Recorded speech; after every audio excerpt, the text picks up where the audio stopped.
안녕하세요. 비탐성 빛의 교회와 함께하는 성경 공부에 오신 빛의 성도님들, 월요일 여러분들 진심으로 환영합니다. 오늘 함께 기도하고 하나님의 말씀 같이 공부하는 시간 갖겠습니다.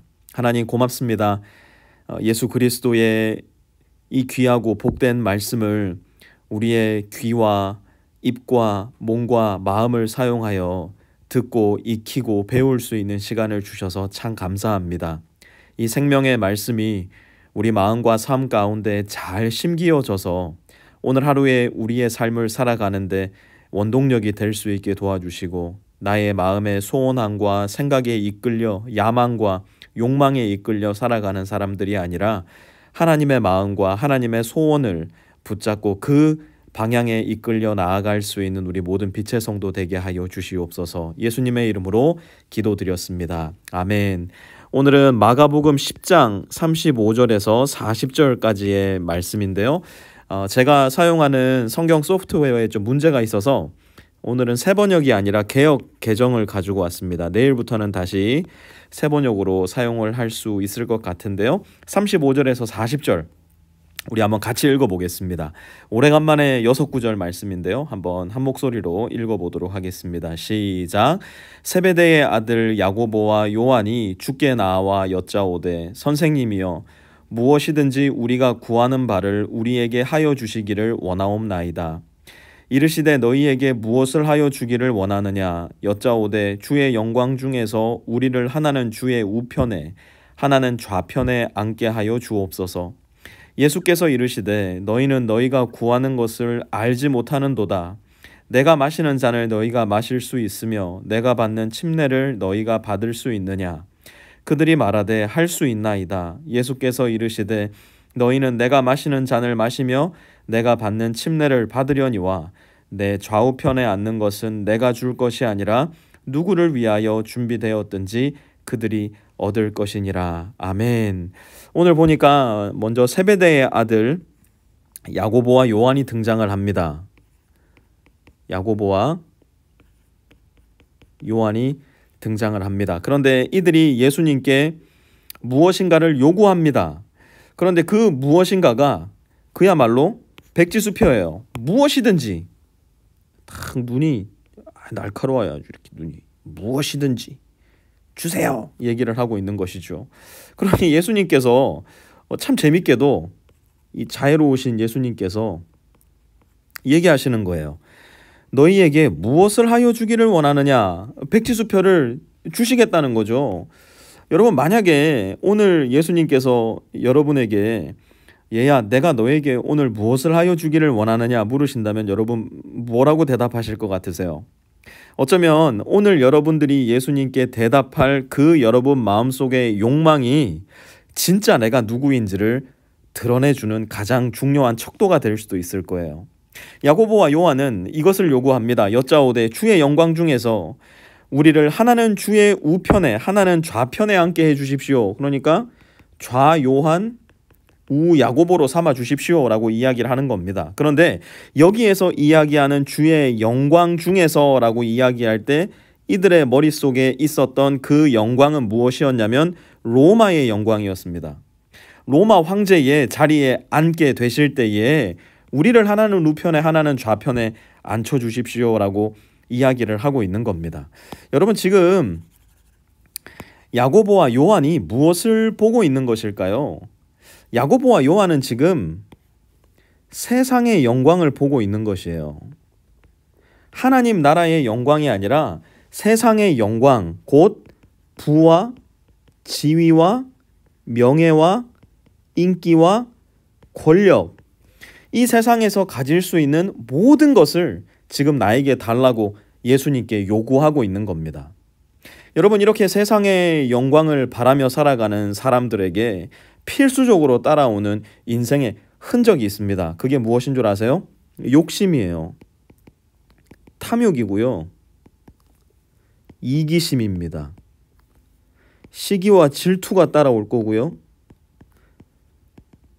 나의 성공과 부와 지위를 위해서는 얼마든지 난폭해도 된다라는 정당성이 내 마음을 지배하기 시작할 거예요. 우리는 세상의 영광을 바라보며 살도록 부름받은 존재가 아닙니다. 우리가 바라보아야 할 곳은 하나님의 영광이에요.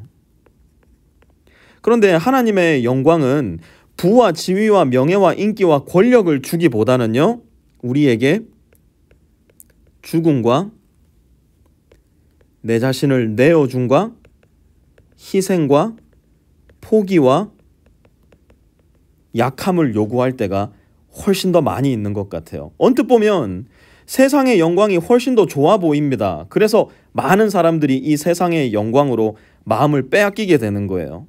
하나님의 영광을 바라보며 살아가는 사람들의 삶 가운데 나타나는 흔적이 있을 거예요. 우리가 갈라디아서 5장을 공부할 때 함께 살펴보았던 것처럼 내가 만약 하나님의 영광을 정조준해서 살아간다면 우리 마음 가운데는, 또한 우리 삶 가운데는 이런 흔적이 나타날 거예요. 사랑과 기쁨과 자비와 용서와 베품과 나눔과 같은 현상들이 우리 마음 가운데 일어나게 될 겁니다. 우리는 어디를 바라보며 살아가고 있나요? 하나님의 영광을 바라보며 살아가고 있나요? 그렇다면 우리 마음 가운데는, 우리 삶 가운데는 이러한 흔적이 나타날 거고요. 세상의 영광을 바라보며 살아가고 있다면 우리 마음 가운데는, 또한 삶 가운데는 틀림없이 이러한 현상들이 나타나게 될 거예요. 여러분, 우리는요, 내 스스로를 정말 잘 속이는 사람들입니다.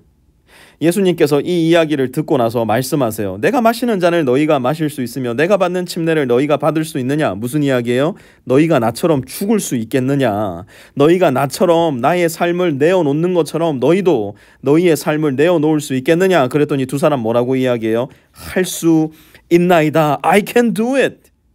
우리도 그렇지 않아요? 우리도 우리의 신앙생활 가운데 너무 자신감에 차 있지 않습니까? 정말 내가 그렇게 할 수 있다라고 착각하면서 살아가고 있지 않습니까? 여러분, 우리는요, 우리의 입과 마음 그리고 우리의 삶이 완벽하게 분리되어 있는 삶을 살기가 너무너무 쉬운 사람들이에요. 내 마음에 의해서, 내 입술의 말에 의해서 속아 넘어가는 사람들, 삶이 전혀 뒷받침되지 않음에도 불구하고 언제나 나의 신앙에 대해서, 나의 믿음에 대해서 자신감에 충만한 사람들, 야고보와 요한이 바로 그러한 사람들이었어요. 하지만 예수님께서는 우리에게 무엇을 요구하십니까? 우리 삶의 흔적을 요구하시는 거예요. 네가 정말 하나님 나라의 영광을 바라보며 사느냐? 그렇다면 너의 삶 가운데는 이러한 흔적이 있을 것이다. 만약 너의 삶을 아무리 세세히 들여다보아도 이러한 흔적만이 드러난다면 너희가 바라보고 있는 곳, 너희가 정조준에 있는 곳은 세상의 영광일 것이다. 예수님은 말씀하고 계신 거예요. 여러분, 오늘 나는 어디를 바라보며 살아갑니까? 내가 어디를 바라보며 살아가는가를 명백하게 드러내주는 것은 내 삶의 흔적일 겁니다. 오늘 내 삶의 흔적이 어떠한가? 오늘 하루를 살아가는 내 삶의 흔적 속에 이러한 것들이 더 많이 따라오겠는가? 이러한 것들이 더 많이 따라오겠는가? 여러분들 한번 신중하게 추적해 보시길 바라요. 또한 믿음 생활을 시작한 이후로 내 삶의 흔적은 과연 어떤 모습을 더 많이 남겼는가 가만히 돌아보시며 혹시라도 나의 신앙이 내 마음과 삶과 입과 삶이 분리된 것은 아닌가 잘 점검해 볼 수 있는, 그래서 언제나 하나님 나라를 향해 정조준해서 살아가는 우리 빛의 교회 모든 성도들 되실 수 있기를 주님의 이름으로 부탁드립니다. 예수님 감사합니다. 이렇게 좋은 말씀, 또 이런 생명의 말씀 우리에게 가르쳐 주셔서 감사를 드립니다. 늘 하나님의 영광을 바라본다 생각하며 살지만 내 삶의 방향은 세상의 영광을 바라볼 때가 너무나 잦음을 주님 앞에 겸손히 고백합니다. 우리의 마음을 고쳐주시고 우리의 생각을 고쳐주실 뿐만 아니라 우리의 삶의 방향도 주님께서 조금씩 온유하게 되돌려 주심으로 말미암아 우리의 입과 마음과 삶이 모두 하나로 하나님 나라의 영광 바라보며 살아갈 수 있는 우리 빛의 성도들 다 되게 하여 주시옵소서. 예수님의 이름으로 기도드렸습니다. 아멘.